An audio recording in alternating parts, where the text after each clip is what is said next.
para quem está chegando hoje pela primeira vez, livro Amor e Sexualidade.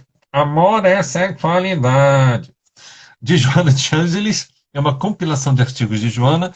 Nós iniciamos pela segunda parte do livro, que é do capítulo 26 ao capítulo 52, que fala sobre relações afetivas. Do capítulo 1 até o capítulo 25 fala sobre sexualidade humana, que exatamente na virada do ano, então, a partir de janeiro, estaremos aqui ah, dando início.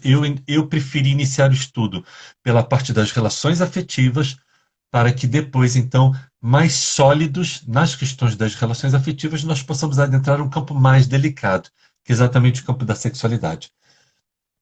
Capítulo 51, responsabilidade no matrimônio. Interrogam muitos discípulos do Evangelho. Não é mais lícito... sim, esse capítulo foi retirado do livro Sol de Esperança, de 2016, capítulo 35. Interrogam muitos discípulos do Evangelho.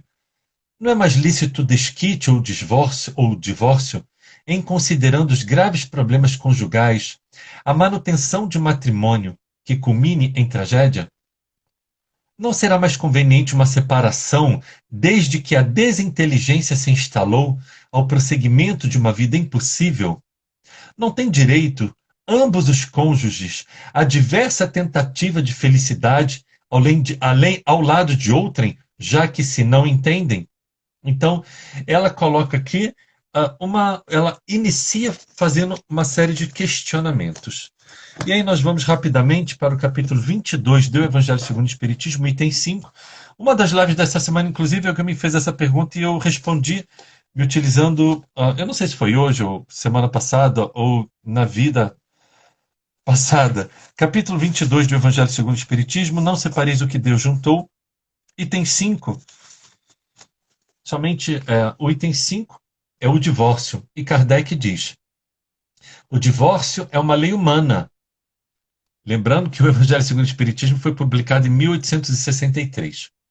O divórcio é uma lei humana, cuja finalidade é separar legalmente o que já estava separado de fato. Ou seja, o que une as pessoas é o amor. O amor, o respeito e a reciprocidade.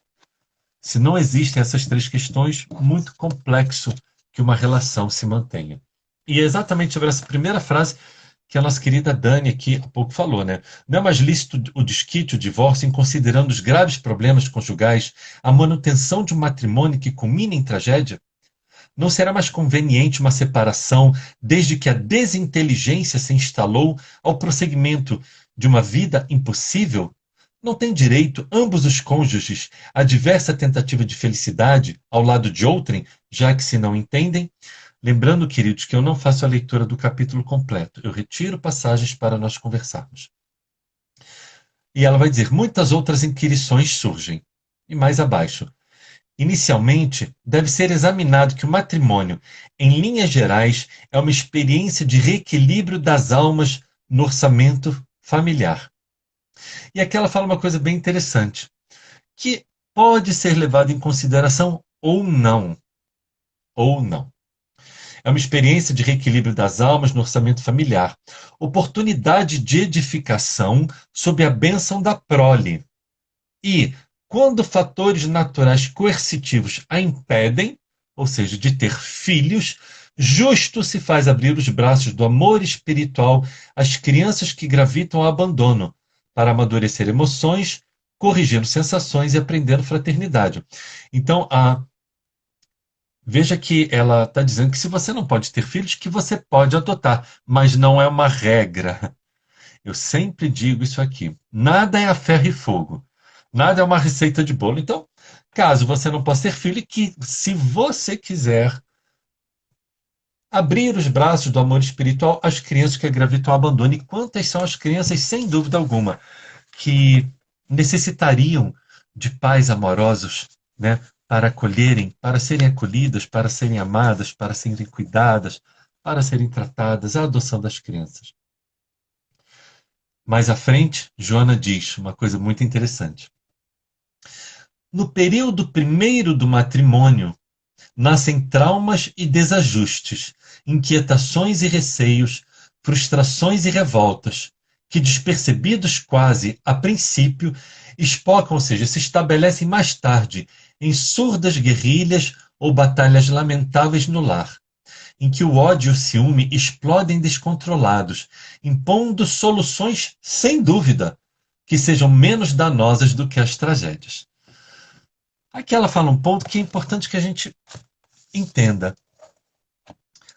Toda relação afetiva, queridos, uma relação afetiva, como ela começa, você começa conhecendo a pessoa. Esse é o primeiro ponto. Você vai conhecer a pessoa. Depois de um tempo, vocês saem uma, duas, três vezes, já ficaram juntos, viram que deu certo essas primeiras vezes, então vocês começam a namorar. É um outro ponto. Esse namoro, ele precisa ter... É óbvio que não existe regra de novo, mas precisa ter o tempo necessário para que você conheça a pessoa. Pessoas muito impulsivas, elas tendem a estabelecer que aquela é a alma gêmea dela. E pronto. Pode ser que dê certo? Pode. Mas a regra não é assim.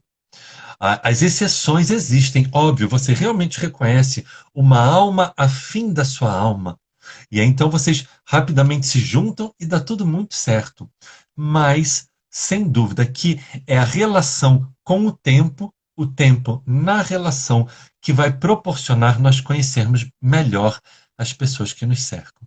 Então, nós conhecemos a pessoa quando está tudo bem, mas nós precisamos também conhecer as pessoas quando elas não estão bem. Joana exaustivamente fala sobre isso nesse livro. Nem tudo são flores, mesmo nas relações afetivas, mesmo quando existe amor, nem tudo são porque os seres humanos, as emoções humanas, infelizmente, às vezes estão em alta, às vezes em baixa, às vezes em alta e às vezes em baixa. E isso é algo muito complexo em que nós precisamos estar atentos. Então, vamos conhecer as pessoas. Se dê a oportunidade de conhecer e permitir que o tempo faça a parte que cabe a ele. Ou seja, está namorando, depois, às vezes algumas pessoas noivam, outras não, vão casar, mas é nesse tempo você já começa a conhecer a pessoa. Depois, então, muitas pessoas já moram juntas antes do casamento, mas depois, quando você vai casar e aí você vai morar junto, você vai conhecer ainda mais. Mas a verdade é que durante o tempo de relação, de namoro, você teve muito tempo para conhecer aquela pessoa. Provavelmente, no dia de hoje, né, século XXI, provavelmente vocês viajaram juntos, passaram dias juntos. E claro que numa viagem de 3, 4 dias, tudo são flores. Verdade, tem o dia a dia que nos traz outros desafios. Mas você já começa a perceber. Você começa a perceber não somente como a pessoa te trata, mas como que a pessoa vê o mundo ao redor dela. Como que essa pessoa se relaciona com as pessoas ao redor dela, com os familiares, no trabalho, nas relações sociais. Então veja que você tem a oportunidade de ver não somente como ela te trata, mas como essa pessoa trata também as pessoas ao seu redor. A forma como essa pessoa trata as pessoas ao seu redor vai dizer muito mais sobre esta pessoa do que a forma como ela te trata. Porque muitas vezes a forma como ela te trata, ela coloca a máscara, como Jung vai nos dizer, vai colocar uma máscara de bom rapaz, boa moça, mas é a forma como ela fala do mundo, é a forma como ela vê o mundo, a forma como ela trata o mundo e as pessoas. Então, eu sempre digo para as pessoas, vamos estar mais atentos, vamos estar mais vigilantes nas nossas relações afetivas. Vamos estar mais vigilantes. Se nós somos muito impetuosos, muito intensos, ok, mas vamos esperar o período da impulsividade, da intensidade diminuir para a gente começar a enxergar com olhos de ver. Nós precisamos ter olhos de ver, queridos. Nós precisamos ter olhos de ver. Vamos estar atentos a essas questões, ok? Eu vou... É engraçado porque eu me dando palpite aqui, né? Evangelho segundo Mateus, eu falo. Evangelho segundo Mateus, capítulo 13, versículos 12 a 15, que tem os olhos de ver, coração endurecido. Mateus capítulo 15, versículo 8, também sobre o coração endurecido. Isaías 29, 13, também fala sobre os olhos de ver, ouvidos de ouvir, coração de sentir, porque possuem o coração endurecido. Mateus capítulo 19, versículos 8 e 9, igualmente. Maria, falei. Vamos lá, vamos voltar. Engraçado, né? Enfim, ficou dando palpite aqui. Ai, fala, fez uma. É uma coisa muito. Não é bizarro, porque para mim é natural. Mas pronto, pode falar que é bizarro, né? Então, Joana de Angelis, ela fala exatamente, né? Impondo soluções, sem dúvidas, que sejam menos danosas do que as tragédias. Ou seja, qual é a solução? A separação. Aí, aqui, o que Joana de Angelis nos diz? Todavia, eu gostaria muito que todos prestassem muita atenção nessa fala de Joana. Todavia, há que se meditar no que concerne aos compromissos de qualquer natureza, que a sua interrupção somente adia a data da justa quitação. No casamento não raro, o adiamento promove o ressurgir do pagamento em circunstâncias mais dolorosas no futuro, em que, apesar das renúncias e a fortes lágrimas, somente se consegue a solução. E para quem não prestou muita atenção, aqui está exatamente a primeira fala de Joana deste capítulo que eu definitivamente, absolutamente eu não concordo. E eu me dou esse direito. Eu sou um ser frágil, ignorante. Muito provavelmente eu não estou entendendo o que Joana está querendo nos dizer. Porque ela inicia dizendo que as pessoas têm direito exatamente a buscar uma vida melhor, a buscar ser feliz, a não aceitar violências. Nós vimos no Evangelho segundo o Espiritismo exatamente o que Kardec nos fala sobre a lei do divórcio. Então, aí aqui em cima ela vai dizer que nascem traumas, desajustes, inquietações, e aí ela fala que impondo soluções sem dúvidas que sejam menos danosas do que as tragédias. Ou seja, separação. É sobre isso que ela está falando. Só que a seguir, ela fala assim: todavia que se meditar no que concerne os compromissos de qualquer natureza, que a sua interrupção somente adia a data da justa quitação. Com todo respeito, eu não concordo com Joana de Ângeles. Eu sou um ser ignorante, talvez precise de mais estudo. Por quê? Ela está colocando aqui como se isto fosse uma regra absoluta. E não é. A espiritualidade nos diz em toda a literatura espírita que isso não existe. Isso não existe. Então é o seguinte: a sua interrupção somente adia a data da justa quitação, então vamos pensar. Uma relação abusiva, uma relação violenta. Não vou terminar porque está aqui no livro, Joana diz que se eu não me separar, a sua interrupção somente adia a data da justa quitação. Eu vou falar assim: oi? Como é que é? Me dou esse direito. Me perdoem todos aqueles que aqui estiverem que não concordem comigo, que dizem que se é de Joana está certo, eu não concordo com Joana. Então, se você está em uma relação abusiva, se separe. Se seu marido te bate, vá na polícia. Se seu marido te agride fisicamente, psicologicamente, sexualmente, financeiramente, vá na polícia e se separe.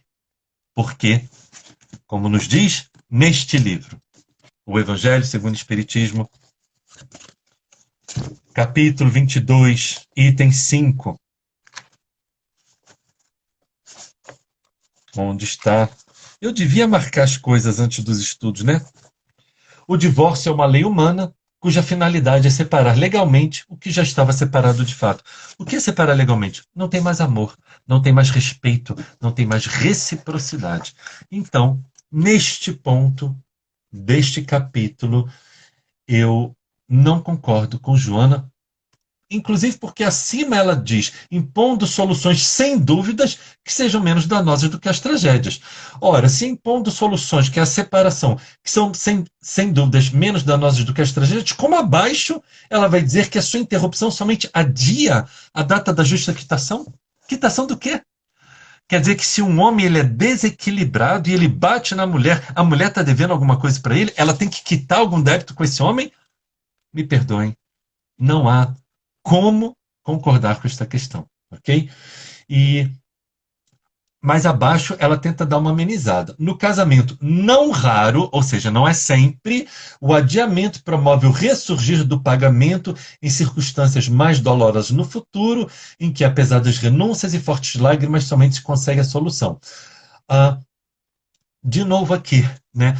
Eu acho que quando foi feita esta mensagem, talvez Joana de Ângeles tivesse em mente não as relações abusivas, mas as pessoas que se separam por qualquer motivo. Mas ainda assim, Joana, sendo quem ela tinha que. Aqui ela. Eu acho que ela poderia ter sido mais atenta. Eu peço perdão por estar falando isso. Eu espero que não seja uma heresia, mas como muitas vezes eu já falei em muitas palestras, se um dia tiver a Inquisição Espírita, eu seria o primeiro a ser jogado na fogueira.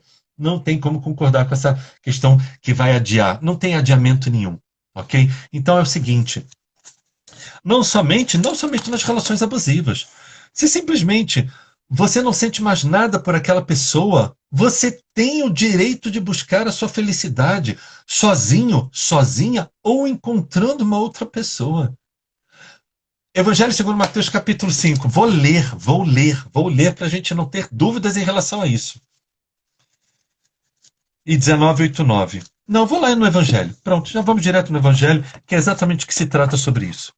Então, na união conjugal, ao lado da lei divina material, comum a todos os seres vivos, existe outra lei divina, imutável, como todas as leis de Deus e exclusivamente moral, que é a lei do amor. Deus quis que os seres se unissem não somente pelos laços carnais, mas também pelos laços da alma, a fim de que a mútua afeição dos esposos se estenda aos filhos. Ok? Então, precisa haver amor. A questão é que muitas pessoas se equivocam no motivo pela qual elas estão se unindo a outras pessoas, e é claro que vai haver desajustes de toda a ordem. Então, e é por isso, às vezes, você vê que você não se apercebeu muito no seu namoro, durante a fase de namoro, quem era aquele homem ou quem era aquela mulher. Então, quando vocês estão juntos, vocês se dão conta. Não, mas espera aí. Se a lei. Você não compra uma coisa, não tem direito à devolução?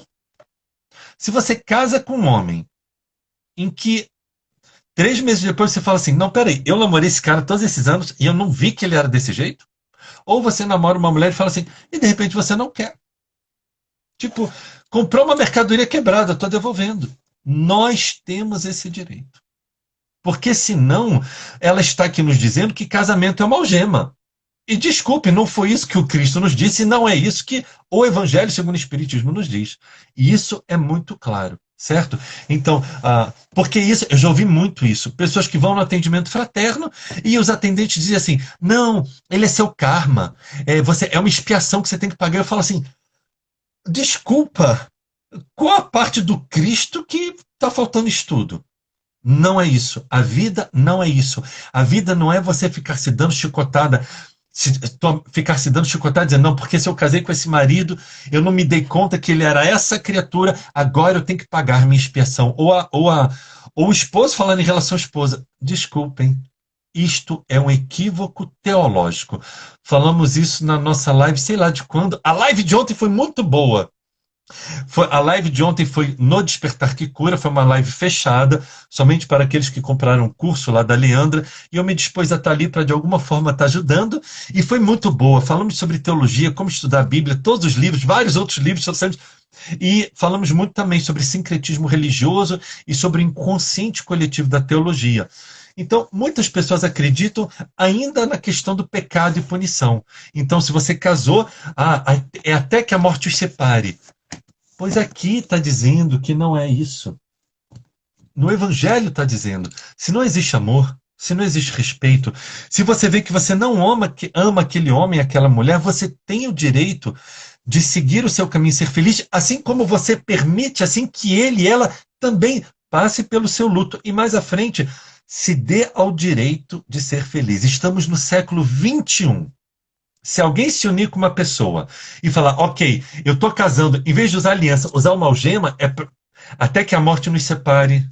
Não, não. Não é concebível esse tipo de pensamento, esse tipo de raciocínio no século XXI, queridos. Então, aqui o Jack, quem sabe ele vai ser chamado a atenção mais tarde, mas eu não creio, porque eu sigo os ensinos do Cristo, o que está no Evangelho segundo o Espiritismo. Então, acho que temos uma bagagem razoável para dizer que podemos discordar. Mais abaixo, Joana nos diz: alguns sinais de alarme que podem formar a situação de dificuldade antes de se agravar a união conjugal. Não que esses sinais que, que ela nos mostra aqui sejam isso, ok? Então, se você fala assim, não, tá lá no livro, então se ele está fazendo isso, pronto, tem alguma coisa. Não, menos, menos, menos, menos. Tá certo? Alguns sinais. Silêncios injustificáveis quando os esposos estão juntos. Tédio inexplicável ante a presença do companheiro ou da companheira. Ira disfarçada quando o consorte ou a consorte emite uma opinião.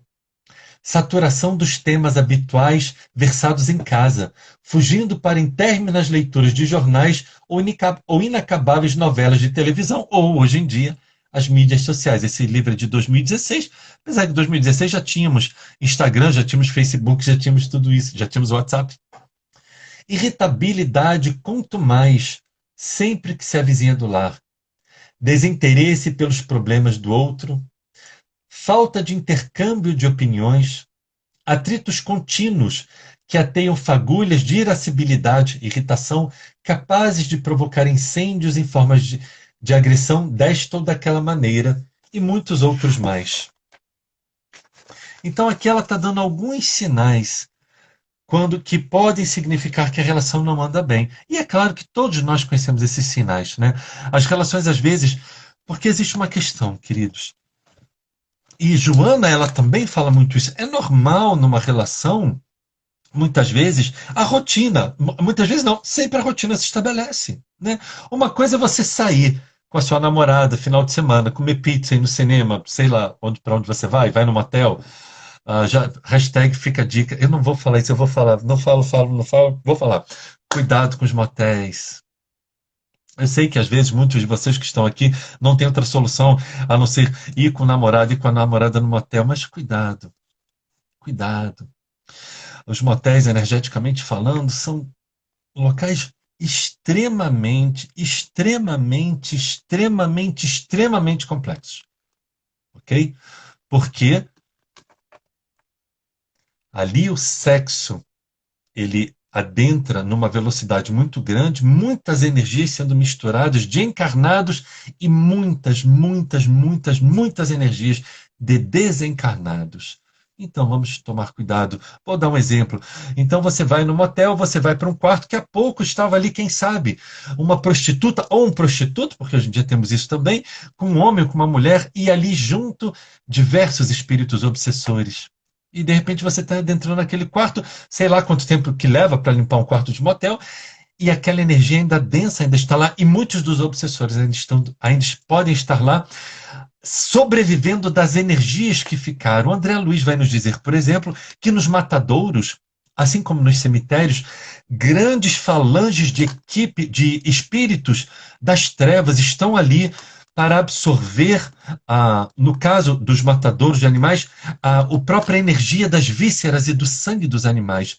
Mesma coisa vai ocorrer nos cemitérios. Eu nem estou sabendo por que eu estou falando isso. Eu não devia estar falando isso numa sexta, né? Pode ter crianças aqui assistindo, meu Deus. Enfim, motel é a mesma coisa. Então, muito, muito, muito cuidado, ok? Voltemos a Joana. Então, a rotina ela vai se estabelecer, né? Agora eu lembrei que eu estava falando. A rotina ela se estabelece. Então, você quando está namorando, você sai e passam finais de semana juntos, um vai para casa do outro, passa o final de semana, viajam.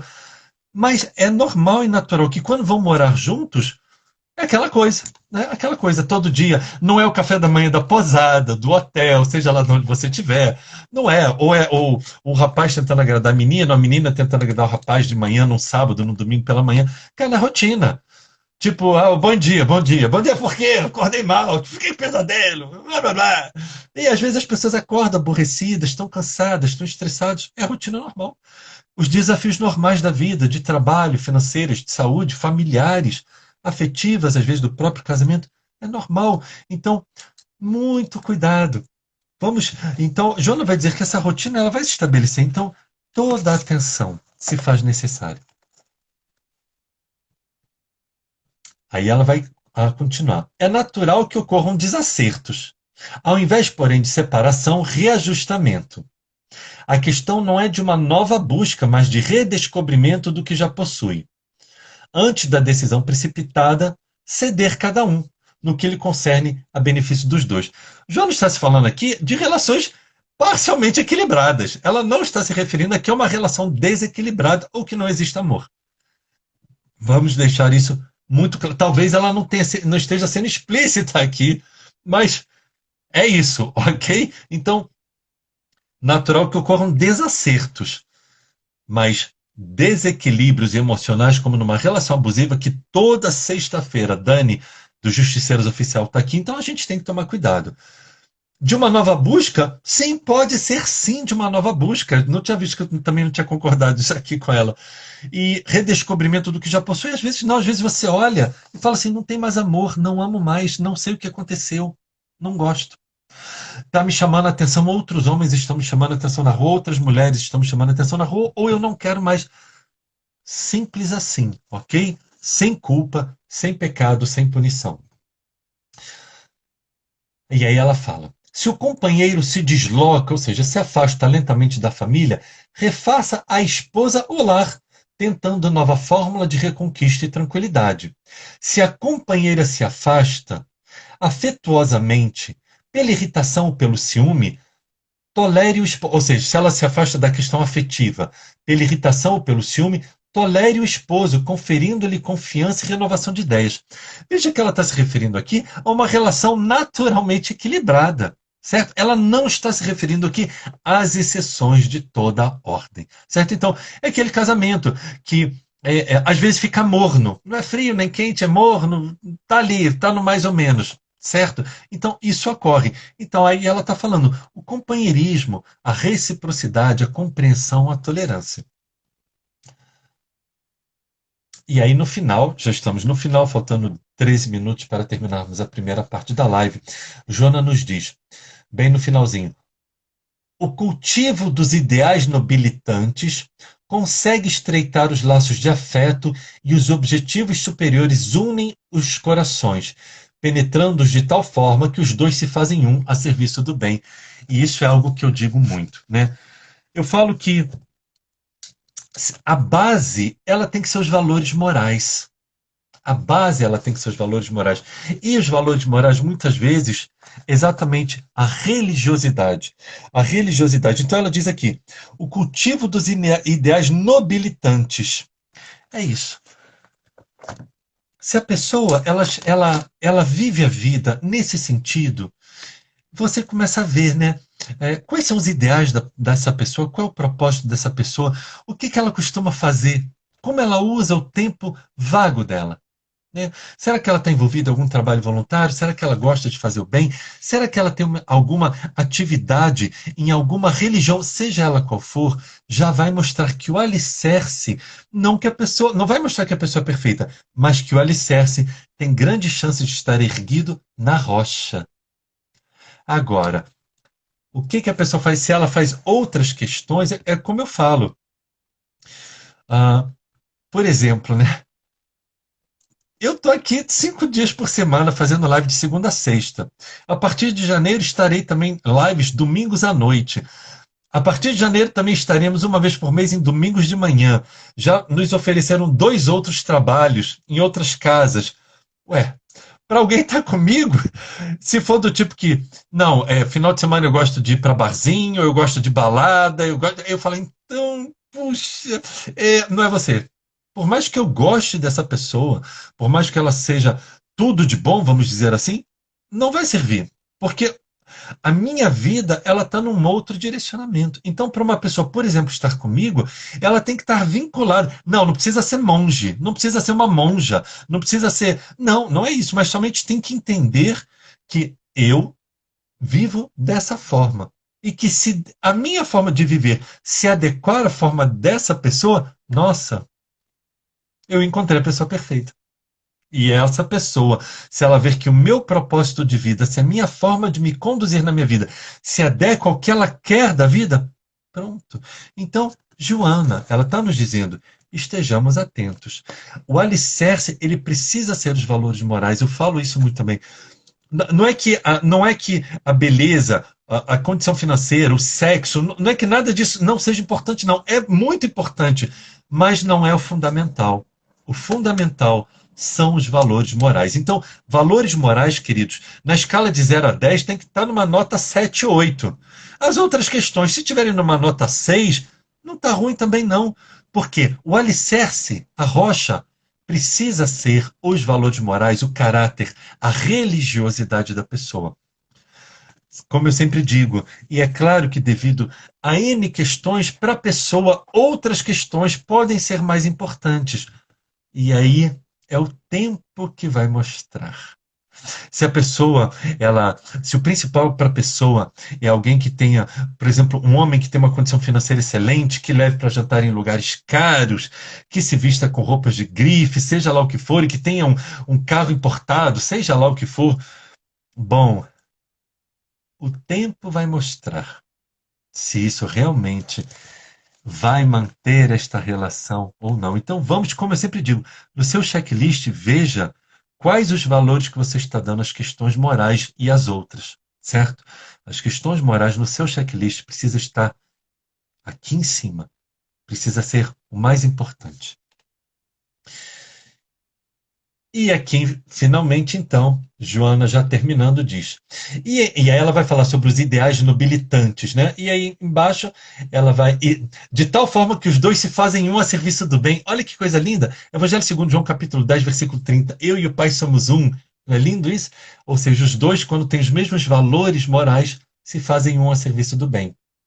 E aí ela continua. E em tal particular, o Espiritismo, a doutrina do amor e da caridade por excelência, consegue renovar o entusiasmo das criaturas, já que desloca o indivíduo de si mesmo, ajuda-o na luta contra o egoísmo e concita-o à responsabilidade ante as leis da vida, impulsionando ao labor incessante em prol do próximo. E esse próximo mais próximo dele é o esposo ou a esposa, junto a quem assumiu espontaneamente o dever de amar, respeitar e servir. Amor, respeito e reciprocidade. Porque quando você serve, você está dando essa reciprocidade. Assim considerando, o Espiritismo, mediante seu programa de ideal cristão, é senda redentora para os desajustados e ponte de união para os cônjuges em árduas lutas, mas que não encontraram a paz. E aqui então está o segundo ponto nesse texto que eu não concordo. O primeiro eu não concordo absolutamente com Joana, esse eu não concordo de todo com Joana. Por quê? Ela diz, e em tal particular o Espiritismo, a doutrina do amor e da caridade por excelência. Não é. Não é, queridos. A doutrina do amor e da caridade por excelência está aqui. São os ensinos de Jesus. Evangelho segundo o Espiritismo, capítulo 6, item 5. Na minha opinião, a mensagem mais importante dos 28 capítulos do Evangelho segundo o Espiritismo.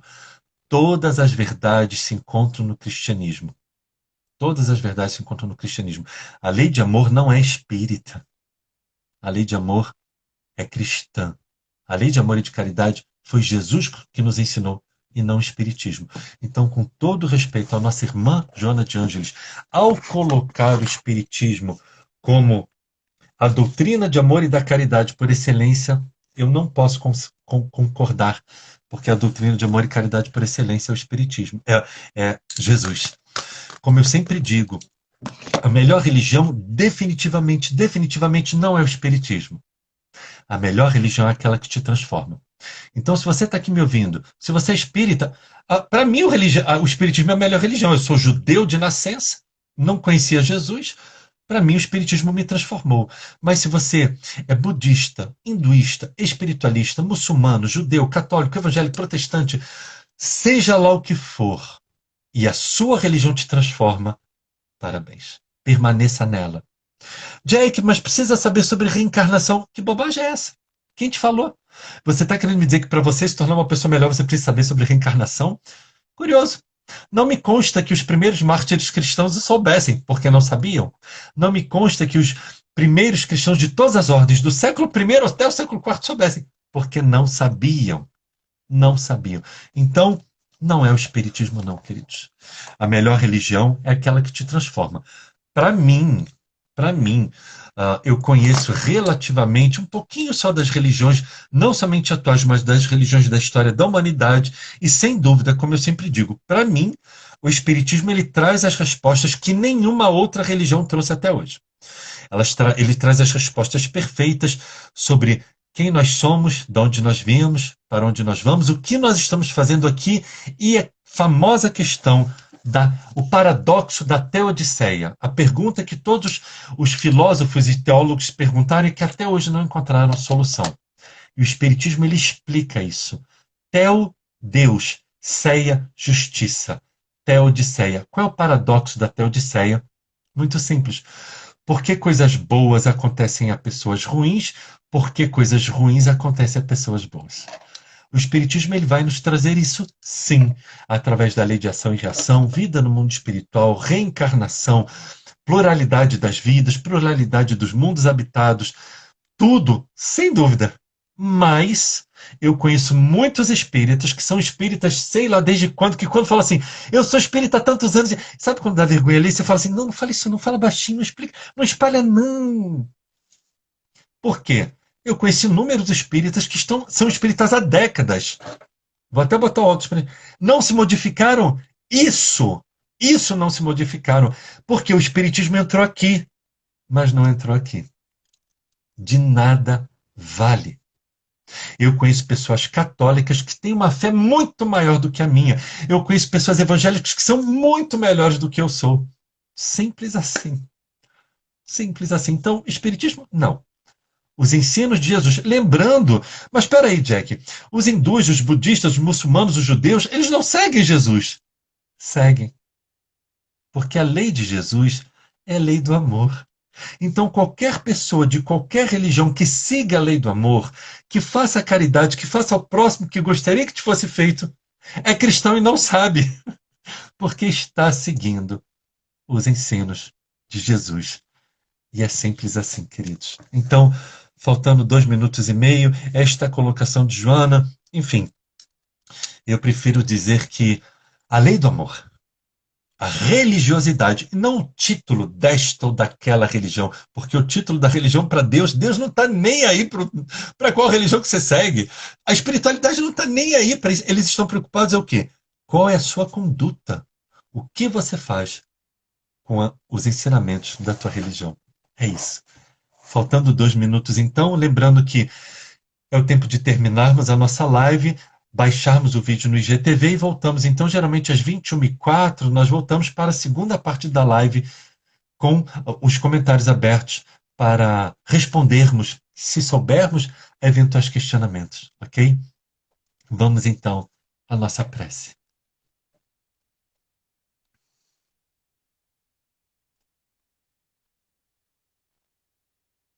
Senhor Jesus, antes de mais nada, Senhor, pedimos perdão se alguma colocação que aqui o fizemos não tenham sido corretas em relação à nossa venerável Joana de Ângeles. Pedimos perdão, então, se assim for o caso, pela nossa pequenez, pela nossa ignorância. Acima de tudo, Senhor, agradecemos mais essa oportunidade de passarmos pelo crivo da razão os ensinos que são trazidos até nós. Agradecemos mais uma vez pela oportunidade do fortalecimento e do esclarecimento para nos conduzirmos melhor nas vidas que nos cercam. Ajuda-nos, Senhor, que estejamos mais atentos às relações afetivas que atraímos para nós. Ajuda-nos para que possamos conviver da melhor maneira possível nas relações afetivas que estamos inseridos. Mas, igualmente, Senhor, nos dê a razão, a serenidade, a confiança, a coragem e a sabedoria necessárias para, caso se faça necessária, rompermos laços que muitas vezes são forjados através do tempo com a violência. Ajuda-nos, por fim, Senhor, a sermos melhores. E assim, em nome de Deus, nosso Pai, Em teu nome, Mestre Jesus, nós damos então por finalizada a primeira parte do nosso estudo de hoje, rendendo graças a Deus e graças a ti, Senhor. Que assim seja, que assim seja. Queridos, gratidão, gratidão imensa a todos. Aqueles que forem ficar para a segunda parte da live, já já voltamos. Aqueles que não forem ficar, gratidão imensa. Pedindo perdão pela nossa ignorância e talvez pela forma como nós expomos os nossos próprios raciocínios. No entanto, aqui nos colocamos e nos expomos como seres humanos, frágeis e falíveis. Mas como não pode deixar de ser, a paz que existe em mim, eu desejo, eu dedico a cada um de vocês. Muita paz, muita paz. Já voltamos, queridos.